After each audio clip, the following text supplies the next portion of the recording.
Hello everyone, इस video में हम इकोनॉमी को डिस्कस करेंगे। इकोनॉमी के हर बेसिक्स को सिंपल लैंग्वेज में समझने की कोशिश करेंगे ताकि आप किसी भी एग्जाम में इकोनॉमी से रिलेटेड अगर क्वेश्चन पूछे जाते हैं तो उनको आप इजीली सोल्व कर पाओ।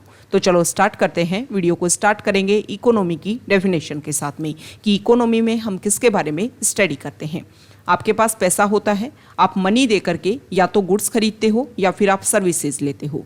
एग्जाम्पल के थ्रू इस तरीके से समझिए, आपके पास में मनी है, आपने एक कार कंपनी को पैसा दिया और बदले में आपने कार खरीद ली, मतलब आपने गुड्स खरीद लिए। सेम दूसरे तरीके से आपने ओला और उबर की जो साइट है उसको यूज़ करते हुए आपने वहाँ पर एक कार बुक की और उस कार का आपने यूज़ किया एक जगह से दूसरी जगह पर आने जाने के लिए, मतलब आपने जो है वो कार नहीं खरीदी, उसकी सर्विसेज का यूज़ किया।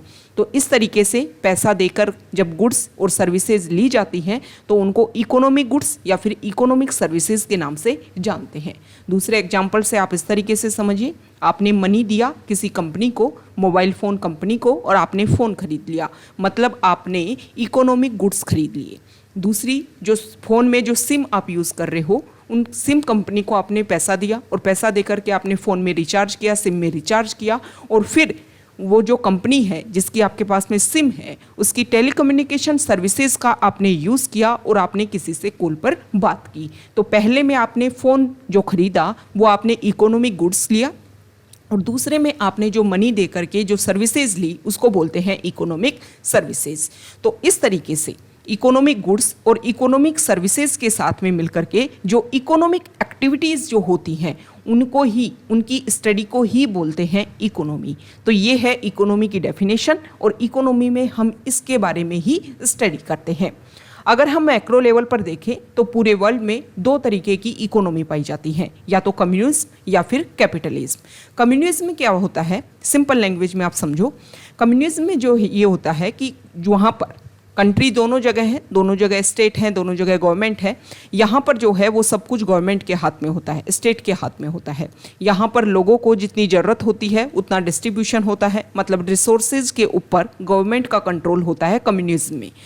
मतलब लोगों को जितनी ज़रूरत है, जैसे लोगों को 2 कपड़ों की ज़रूरत है, रोज़ सुबह शाम को खाने की ज़रूरत है, इतना जो है वो गवर्नमेंट आपको रेगुलर प्रोवाइड करवाती रहेगी, चाहे आप कुछ काम करो या फिर ना करो। ओके, अब यहाँ पर जो कम्युनिज्म को जो फॉलो करने वाली कंट्री जो होती हैं, जहाँ पर कम्युनिज्म वाली जो इकोनॉमी होती है, वहाँ पर क्या होता है कि लोग ये मानते हैं कि सोसाइटी में ना तो वो नेशनलिज्म को मानते हैं ना रिलीजन को मानते हैं। वो सिर्फ ये मानते हैं कि सोसाइटी में 2 ही तरीके के लोग होते हैं, या तो वो लोग जिनका एक्सप्लॉयटेशन किया जाता है या फिर वो लोग जो एक्सप्लॉयटेशन करते हैं, मतलब शोषक वर्ग या फिर शोषित वर्ग।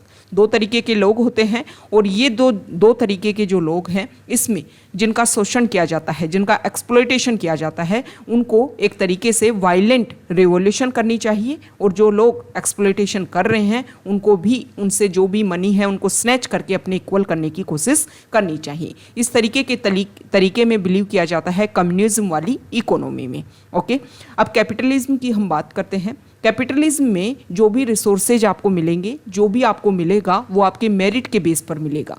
आप में जितनी एबिलिटी है आप इतना कमा सकते हो, मार्केट आपके लिए ओपन है।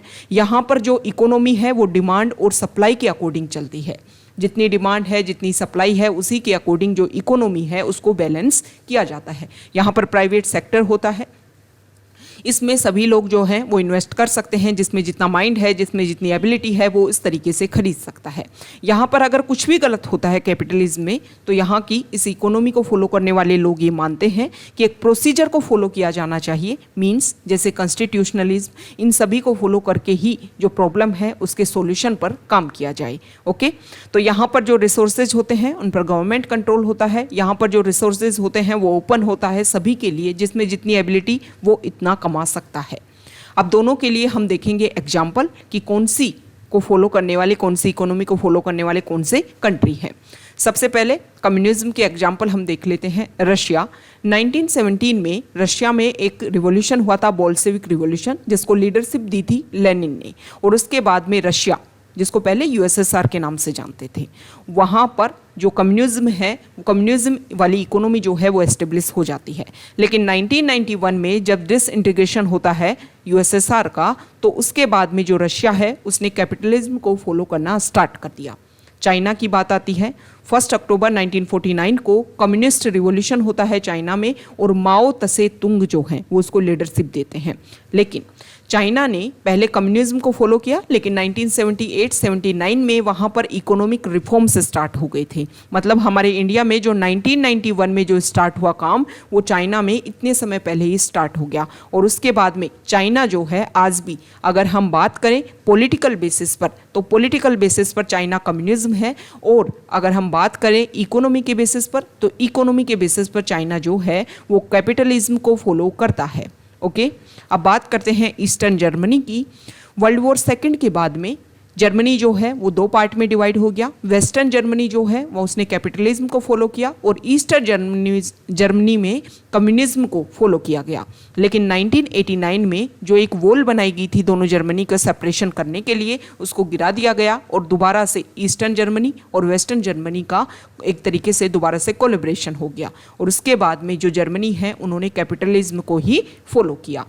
वर्ल्ड वॉर सेकंड के बाद में ही कोरिया जो है वो भी 2 पार्ट में डिवाइड हो गया। नॉर्थ कोरिया जो है कम्युनिज्म और साउथ कोरिया जो है उसने कैपिटलिज्म को फॉलो किया। अब बात कर लेते हैं हम कैपिटलिज्म वाली कंट्री को। ज़्यादातर जो डेवलप्ड कंट्रीज़ हैं वहाँ पर कैपिटलिज्म ही फॉलो किया जाता है, जिसमें यूएसए हो गया और मैक्सिमम जो है वो यूरोपियन कंट्रीज़ इसमें आती हैं, जैसे कि ब्रिटेन, जापान, इटली, फ्रांस, ये सब। जापान जो है वो एशियन कंट्री है। ओके, अब ये हमने दोनों फॉर्म देख लिए इकोनॉमी के। अब हम देखेंगे कि एक अदर फॉर्म और है। ओके, ये तो मैक्रो लेवल पर है, कंप्लीटली दोनों में डिफरेंस, लेकिन इन दोनों का एक तरीके से मिक्सर भी तो हो सकता है ना, जिसको मिक्स्ड इकोनॉमी के नाम से जानते हैं, जो कि इंडिया में फॉलो की जाती है। मिक्स्ड इकोनॉमी में कम्युनिज्म की जो कैरेक्टरिस्टिक हैं वो भी आते हैं और जो कैपिटलिज्म के जो कैरेक्टरिस्टिक हैं वो भी आते हैं। दोनों के कोलैबोरेशन के साथ में ये मिक्स्ड इकोनॉमी बनाई गई है। इंडिया में 1991 में जो इकोनॉमिक रिफॉर्म्स हुए उससे पहले इंडिया में कम्युनिज्म, सोशलिज्म जो है उसको फॉलो किया जाता था। मतलब मैक्सिमम जो काम है वो सोसाइटी के बेसिस पर, ज़्यादातर जो चीज़ें थी वो गवर्नमेंट के पास में थी। लेकिन 1991 में इकोनॉमिक रिफॉर्म्स हुआ, मार्केट को ओपन किया गया, जो फॉरेन कंट्रीज़ हैं उनकी एंट्री डिसाइड की गई और उसके बाद में लिबरलिज्म जो है वो ज़्यादा इंक्रीज़ हुआ, कैपिटलिज्म को हमने ज़्यादा फोकस किया और उसके बाद में इंडिया जो है वो कैपिटलिज्म को फॉलो करता है। तो इंडिया में दोनों ही इकोनॉमी के जो कैरेक्टरिस्टिक हैं वो पाए जाते हैं और उसको मिक्स्ड इकोनॉमी के नाम से जानते हैं। तो ये कुछ बेसिक फैक्ट्स जिसमें हमने इकोनॉमी का स्टार्टिंग किया है। अगर आप यहाँ तक आए हो, वीडियो आपको अच्छा लगा है तो वीडियो को आप लाइक कर दीजिए, शेयर कर दीजिए, चैनल को सब्सक्राइब कर दीजिए।